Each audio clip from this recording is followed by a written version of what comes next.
এটা বেশ কিছুদিন আগেই আমরা লক্ষ্য করেছিলাম যে 21 দিন পার হলে একটা এফিডেভিট করে জানাতে হয় কেন ওনার 21 দিনের মধ্যে বার্থ সার্টিফিকেট রেজিস্ট্রেশন করার জন্য জমা পড়লো না।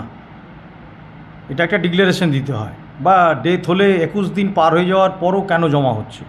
নিয়ম হচ্ছে সাথে সাথেই ইনফরমেশন জানিয়ে দেওয়া বা রিটিন জানিয়ে দেওয়া।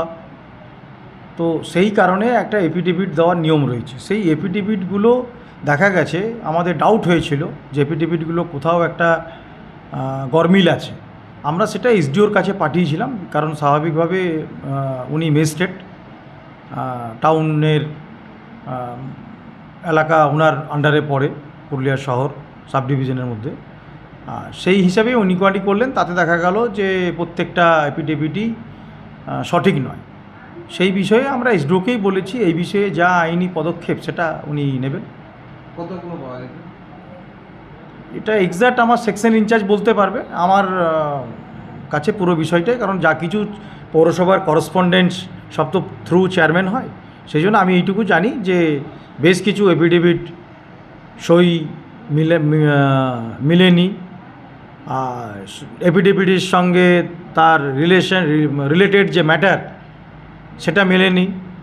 এইসব কারণেই আমাদের মনে হচ্ছিল যে এফিডেভিটগুলো ঠিক সঠিক নয়, এবং এই বিষয়ে সাধারণ মানুষের কোর্টে প্রচুর নোটারি পাবলিক যাচ্ছে। এবং আরও আপনাদের সামনে অবগত করাই যে আমরা এই জন্য একটা সিস্টেম চালু করেছিলাম, লিগেল হেয়ারের নিয়ম অনেক আছে। এখন লিগেল হেয়ার দিতে গেলে local councillor, local body chairman আমাকে দিতে হয়।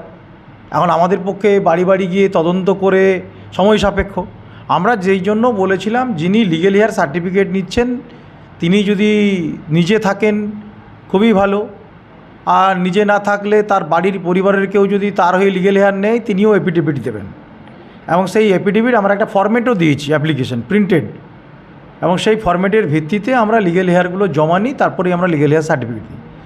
প্রচুর আমাদের কাছে কোর্ট থেকে সমন আসছে, কপি আসছে যে আমরা ভুল লোককে লিগেল হেয়ার দিয়ে ফেলেছি, উনি আমার উত্তরাধিকারী হতেই পারে না আমাদের বংশের মধ্যে। এরকম প্রচুর আসছে। কেউ আসছে সারফেস করা হয়েছে, যে আমি বোন, আমাকে বাদ দিয়ে করা হয়েছে। কেউ বলছে আমি ভাই, আমিও ওনার পুত্র, এমনকি আমি ওনার অরিজিনাল ওয়াইফ, এরকমও এসছে হাজব্যান্ড মারা যাওয়ার পর। প্রচুর এই ধরনের সমস্যা আমাদের কাছে আসছে, যার জন্য আগামী দিনে শুধুমাত্র নোটারি পাবলিকের এফিডেভিটের ভরসা আমরা আর রাখতে পারছি না। আমরা এগুলো পাবলিকের সুবিধার্থে করেছিলাম, কিন্তু পাবলিক এটাকে এত মিসইউজ করছে যে আমরা এবারে বাধ্য হব অরিজিনাল যা নিয়ম আছে এক্সিকিউটিভ ম্যাজিস্ট্রেট বা ফার্স্ট ক্লাস ম্যাজিস্ট্রেটের এফিডেভিট নিতে, এবং বার্থ অ্যান্ড ডেথের ক্ষেত্রেও এবং পৌরসভার ক্ষেত্রেও এই নিয়ম আমরা লাগু করতে বাধ্য হব। আমরা চেষ্টা করছিলাম যে কতখানি সহজ সরলভাবে মানুষকে পরিষেবা দেওয়া যায়, কিন্তু এখানে এত বেশি প্রতারিত করা হচ্ছে, পৌরসভাকেও এখানে অন্ধকারে রেখে এইভাবে জালিয়াতি হচ্ছে। এবারে তো স্বাভাবিক পদক্ষেপ নিতে হবে, কারণ আমি তো কোর্টের কাছে জবাবদিহি করতে যাব না। আপনার বংশ লাখ লাখ টাকার সম্পত্তি আপনি নেবেন এজাহার দিয়ে, জমি পজিশন নেবেন, বাড়ির সম্পত্তি ভাগ নেবেন, আমরা কি নেব? আমরা শুধু পৌরসভার হোল্ডিং হবে আর ট্যাক্স হবে। আমরা তো বিনা পয়সায় এফিডেভিট দিয়ে আপনার রেসিডেন্টস দিতে হয়, আমাদের লিগেল হেয়ার সার্টিফিকেট দিতে হয়, আমরা তো কোনো ফিস নিই না। তাহলে আবার ফিসও নেব না, লিগেল হেয়ারও সার্টিফিকেট দেবো, আবার আমাকে কোর্টে দাঁড়াতেও হবে যে কেন লিগেল হেয়ার দিলাম, এ তো মুশকিল। তাহলে আমাকে তো আইনের পদক্ষেপ নিতে হবে। সেই জন্য আমিও এটা ঠিক করেছি যে আমাদের আইনি পরামর্শ নিচ্ছি যে লিগেল হেয়ার সঠিক যা নিয়ম, সেই নিয়ম মেনেই এবার লিগেল হেয়ার সার্টিফিকেট ইস্যু করব। কীভাবে শনাক্তকরণ করলেন? শনাক্তকরণ তো বোঝাই যায় বিভিন্নভাবে। আমরা যখন এফিডেভিটগুলো আসছে লিঙ্ক দেখি, এফিডেভিটগুলো আমরা এখন সাথে সাথে করছি না, একদিন জমা রাখছি, জমা রেখে আমরা মিলাচ্ছি। এফিডেভিটের সঙ্গে অ্যাপ্লিকেশনের বয়ান মিলছে না, পারিপার্শ্বিক আমরা লোকাল কাউন্সিলরদের কাছে ইনফরমেশন পাচ্ছি।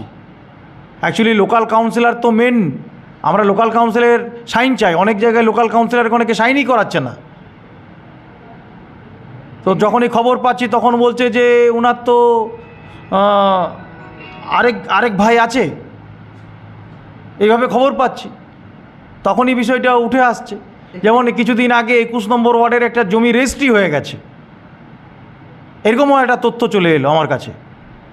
মিউটেশন জমা করেছেন, তা আমরা তদন্ত করে দেখলাম যে একজনকে পাওয়ার অ্যাটর্নি দেওয়া হয়েছে, সেই পাওয়ার অ্যাটর্নি একজনই দিয়েছে। অ্যাকচুয়ালি ওই জমির 3 জন শেয়ার লিগেল হেয়ার, উনি 2 জনকে সারপ্রেস করে দিয়েছেন, একজনই লিগেল হেয়ার, একজনই পাওয়ার অ্যাটর্নি দিয়েছেন, একটি জমি রেজিস্ট্রি হয়ে গেছে। রেজিস্ট্রি অফিসেও জমি রেজিস্ট্রি হয়ে যাচ্ছে, জানি না রেজিস্ট্রার কীভাবে এগুলো দেখছেন কি না। এখন জমি রেজিস্ট্রি হয়ে উনি সরাসরি পৌরসভায় মিউটেশন আবেদন করছেন।